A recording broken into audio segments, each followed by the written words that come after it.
Ranko, najprej naredimo en kratek opis tebe za mogoče tiste par ljudi, ki te ne pozna, čeprav... Kdo mene ne pozna? Ja, sej to pravim. Stand-up komik, avtor komedij Moška copata, Kriza srednjih let v Špas teatru, imel si nešteto ponovitev Zvezda nanizanke Kursadžije, gledalci se te spomnijo z ene žlahtne storije, Gorske sanje.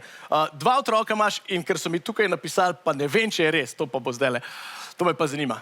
Škaj, jaz imam ekipo, ki dela research, 2 otroka vem, da imaš, ampak meni so napisali poročen. Ne, nisem poročen. Kako? Slabe, pa kaj češ? Mislim, gled, meni je ta poroka tako, nisva se poročila. Žena je dejansko samo vzela moj priimek, šla je na občino in je podpisala za priimek. Poroka je pa, jaz mislim, da otrok je tako, to je poroka, veš, to je... Čak se, če ima tvoj priimek, pa... Ja, pa tako.